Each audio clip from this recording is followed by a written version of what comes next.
안녕하세요. 머신러닝, 딥러닝 실습 오리엔테이션을 하겠습니다. 저는 한림대학교의 박천덕 강사입니다. 저희는 5번에 걸쳐서 다음과 같은 머신러닝, 딥러닝 실습을 할 겁니다. 첫 번째 시간에는 구글 콜래버터리를 이용해서 머신러닝 실습을 하는 방법을 알아볼 거고요. 이제 머신러닝은 데이터를 가지고 하기 때문에 이제 데이터를 획득하고 처리를 해야 되는데, 이때 판다스 데이터 분석 라이브러리, 넘파이 수치 분석 라이브러리를 사용할 겁니다. 첫 번째 수업에서는 이렇게 데이터를 받아서 데이터를 이제 통계를 낸다거나 어떤 데이터 처리를 하는 방법, 그러니까 거의 프로그래밍 방법을 알아볼 거고요. 이 첫날 수업을 통해서 파이썬과 구글 콜래버터리, 이러한 이제 프로그래밍 툴에 대해서 조금 익숙해지는 시간을 가질 겁니다. 두 번째 시간부터 본격적인 머신러닝이 시작이 되는데, 저희는 머신러닝에서 이제 교사학습만을 다루게 될 거고요. 교사학습 4번이 있죠. 그리고 교사학습에서 이제 회귀와 분류를 문제를 풀어볼 겁니다. 회귀는 예측을 말하는 것인데, 두 번째 시간에 사용할 데이터는 이제 와인 퀄리티 표로 구성된 표 데이터입니다. 이 와인은 몇 점짜리 와인이냐, 이런 것을 예측하는 문제고요. 이때 이제 데이터를 판다스로 받아서 사이킨런 머신러닝 라이브러리를 이용해서 이제 회귀 모델을 이용해서 와인의 퀄리티를 예측을 해보고 그 예측이 얼마나 잘 나왔는지 성능도 측정하는 시간을 가지면서 머신러닝을 이제 체험하는 시간을 갖는 거죠. 두 번의 수업을 하게 되면은 구글 콜랩과 머신러닝을 좀 감을 많이 잡을 수 있을 겁니다. 세 번째 시간에는 회귀가 아닌 분류 문제를 풀어볼 건데요. 역시 사이킨런 머신러닝 라이브러리를 사용할 거고요. 이때는 유방암 진단 표 데이터를 이용할 겁니다. 유방암 검사를 한 어떤 데이터들이 있는데, 그 데이터를 보고 이 환자는 유방암이 있다, 유방암이 없는 환자다, 이런 것들을 분류하는 문제가 되겠습니다. 네 번째 시간에도 역시 교사학습으로 분류 문제를 푸는데, 이때는 이제 라이브러리를 바꿀 겁니다. 기본적인 머신러닝 라이브러리가 아니라 케라스라는 딥러닝 라이브러리를 사용할 거고요. 이때부터는 표 데이터가 아닌 이미지를 사용할 겁니다. 네 번째 시간에는 아주 유명한 손글씨 숫자 데이터 MNIST, MNIST라고 불리는 숫자 데이터를 분류를 할 거고요. 다섯 번째 시간에는 이제 우리가 목표로 하는 의료 데이터인 피부암 이미지 데이터를 사용을 해서 이것은 피부암이 있다, 이것은 피부암이 없다, 이거를 분류하는 문제를 풀 겁니다. 이때는 모델을 CNN이라는 컨볼루셔널 뉴럴 네트워크 딥러닝 모델의 아주 가장 대표적인 딥러닝 모델인데요. 이것을 작성해 가지고 사용을 할 겁니다. 자, 좀 보시면은, 첫 번째 시간에 사용한 이제 구글 콜랩은요, 콜랩이라고 부르면 되는데요. 인터넷 브라우저를 통해서 클라우드 환경에서 프로그래밍을 할 수 있는 플랫폼이에요. 그래서 인터넷만 된다면은 어디서건 사용할 수 있습니다. 그런 것들이 아주 편리하죠. 프로그램 설치도 필요가 없고요. 이렇게 구글 인터넷 브라우저에서 바로 사용할 수가 있어요. 프로그램 설치도 없고, 여기에선 파이썬을 사용할 수가 있고, 머신러닝 라이브러리, 텐서플로우, 케라스 등등이 모두 설치가 되어 있습니다. 그래서 별도로 설치할 일이 거의 없습니다. 대부분의 프로그램들이 이미 잘 설치가 되어 있거든요. 그리고 작성한 소스는 구글 드라이브에 저장이 되니까요, 나중에 다시 사용하기에 매우 편리합니다. 자, 이 콜앱에서 다양한 라이브러리를 이용해서 머신러닝 실습을 하게 되는데요. 첫 번째 사용할 데이터는 이제 판다스라는 데이터 분석 라이브러리입니다. 판다스는 패널 데이터의 이제 약자인 거고요.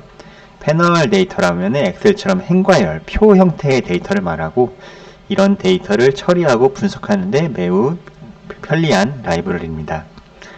아래와 같이 어떤 유명 데이터들이 있는데, 여기에서 이제 이 유방암 데이터를 나중에 사용을 할 거고, 이 와인 데이터도 예측 문제에 사용할 겁니다. 여기에 있는 데이터들을 받아서 가져오는데 굉장히 편리합니다. 다음으로는 numpy라는 라이브러리인데, 여기는 numeric python이고요. 수치 파이썬이라고 해석하면 되고요. 자, 이게 필요한 이유는 머신러닝이나 연산을 할 때 데이터는 수치 데이터여야지만 연산이 가능하거든요. 그때 그 수치를 요 numpy 배열로 저장을 해서 사용하기 때문에 중요합니다. 머신러닝 단계를 살펴보자면은 판다스 등으로 데이터를 획득을 하고요. 그 데이터를 수치 데이터로 바꿔야만 됩니다. 수치 데이터로 바꾸면은 이미지의 경우도 수치로 바꿔야 되고요. 수치로 바꾼 거를 특정한 머신러닝 모델에 학습을 시키는 것이 이제 머신러닝의 기본 단계입니다. 학습을 하고 나면은 학습이 얼마나 잘 됐는가를 이제 성능을 평가하게 됩니다. 자, 저희는 교사학습을 다룰 건데요. 교사학습이 무엇이냐면은, 자, 머신러닝은 비교사학습과 교사학습으로 두 가지로 크게 나눌 수가 있습니다.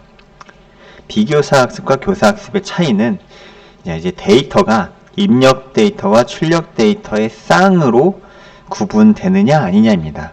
데이터가 입력 데이터와 출력 데이터의 쌍으로 되어 있으면 교사학습을 할 수 있고요. 그냥 데이터 자체만 있다. 그 말은 입력 데이터만 있다는 뜻인데요. 그럴 경우에는 비교사학습을 하게 되는 것이죠. 자, 이걸 그림으로 보자면은 저희가 사용할 이제 피부암 데이터를 한번 보시죠. 피부암 이미지들이 있는데, 이 이미지들은 두 개의 클래스, 양성이라는 클래스와 악성이라는 클래스, 이 두 가지로 구분이 되는데요. 자, 그러면은 이게 이제 이 데이터가, 우리가 알고 싶은 것은 이 이미지가 양성 이미지냐 악성 이미지냐를 알고 싶은 건데요. 그 말은 이제 이미지가 입력이고 이것이 양성이냐 악성이냐가 출력이 되는 겁니다. 만약에 우리가 이 이미지만 있고 이것은 양성이다 악성이다 이런 표시가 없어요. 라벨이 없다면은 이미지만 있기 때문에 비교사 학습을 할 수밖에 없고요. 자, 이미지가 있고 이 이미지 4개는 양성이고 오른쪽 이미지 4개는 악성입니다 라는 이런 출력 데이터를 우리가 다 같이 갖고 있다면은 교사 학습을 할 수 있는 거죠.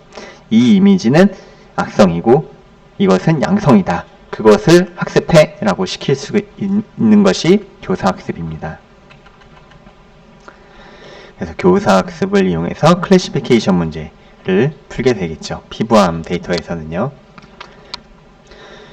출력 이미지가 없다면은 이 이미지를 한 2개 정도로 크게 분류해 봐라 라는 이런 군집화, 클러스터링을 할 수가 있는데, 그런데 이것은 교사학습에 비해서 성능이 많이 떨어집니다.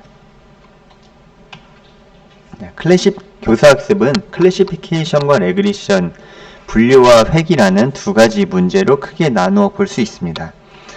자, 교사학습이기 때문에 입력, 출력 데이터 쌍을 이용해서 학습을 하는데, 자, 이 점이 하나의 데이터 샘플들입니다.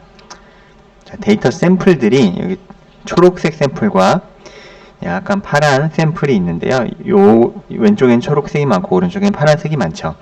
이것을 이렇게 구분하는 클래스들을 잘 분류하는 함수를 학습하는 모델은 분류 모델이고요. 샘플들이 있는데 이 샘플들은 이런 경향을 갖고 있다, 이렇게 데이터를 잘 표현하는 함수를 학습하는 것은 회귀 모델입니다. 자, 4주차 4번째 시간부터 사용할 우리의 라이브러리는 케라스인데요. 이 케라스는 파이썬으로 작성된 라이브러리고요. 신경망 API인 텐서플로우, CNTK, 세아노 등등을 함께 사용할 수 있습니다. 빠르게 실험할 수 있는 것이 장점입니다. 자, 이렇게 케라스가 있는데 이 케라스는 이 내부에서 백엔드 단으로 텐서플로우, 세아노 등등을 사용할 수 있고, 이것들이 여기 두 번째 있는 것들도 매우 유명한 딥러닝 라이브러리들인데요. 케라스보다는 사용이 좀 불편한, 사용이 좀 어려운 딥러닝 라이브러리인 거고요. 케라스는 사용이 매우 간단한 아래 라이브러리에 비해서 사용이 매우 간단하다는 것이죠. 요 텐서플로우 등등의 라이브러리는 이 쿠다 등등을 이용해서 GPU를 사용할 수가 있습니다. CPU를 사용하는 것보다 GPU를 사용하게 되면은 거의 뭐 50배, 100배 빠른 속도로 학습이 가능해지는데 우리도 그것을 경험할 수가 있습니다. 콜레보터리에서 CPU도 사용할 수 있고 GPU도 사용할 수 있기 때문에 CPU를 사용하다 GPU를 사용하면 얼마나 빠르게 학습이 되는지 경험할 수 있게 됩니다. 그래서 케라스만 사용하면은 텐서플로우 쿠다를 통해서 GPU까지 자동으로 편리하게 사용할 수 있게 되는 것이죠. 케라스를 이용하면은 딥러닝 모델을 만들어서 사용할 수가 있는데 딥러닝 모델 중에 가장 대표적이고 유명한 모델이 CNN 모델입니다. CNN 모델은 이미지 처리나 음성 처리 등에 굉장히 특화되어 있는데요. 이런 이미지가 있을 경우에는 여기 2라고 써져 있는 숫자입니다. 2라고 써져 있는 숫자를 여기까지가 CNN 모델인데 여기 그림에 보이는 CNN 모델에 이 이미지를 전달하게 되면은 이 이미지의 특징들을 추출해서 이것은 0, 1, 2, 3, 4, 5, 6, 7, 8, 9 중에 2일 확률이 90%다. 이런 식으로 결과가 나오게 됩니다. 2일 확률이 90%고 나머지의 확률들은 굉장히 낮겠죠. 그렇다면은 이 이미지는 숫자 2다 라고 이제 판정을 내리게 되는 것이죠. 이것을 이제 마지막 시간에 실습을 해보게 됩니다. 이 CNN이라는 모델을 우리가 작성을 한 줄 한 줄 코드를 이용해서 작성을 하게 되고요. 작성한 코드는 제가 미리 다 만들어 놨으니까 그 코드를 이제 넣어 보시면서 실습을 편리하게 할 수 있을 겁니다. 네, 저 CNN 모델을 이용해서 이제 아주 유명한 피부암 데이터를 학습을 시키고 얼마나 이제 분류가 잘 되는가, 정확도가 몇 %인가 이것을 측정하는 것이 이제 우리의 마지막 실습 과제가 됩니다. 매 실습 시간에는 항상 마지막에 과제가 있으니까요. 실습 시간에 저랑 같이 실습 문제를 풀어보셔도 좋고 혹은 실습 시간이 끝난 후에 따로 작성해서 제출을 하시면은 제가 이제 제출한 내용을 보고 평가를 하게 될 겁니다. 예, 이것으로 오리엔테이션을 마치겠습니다. 감사합니다.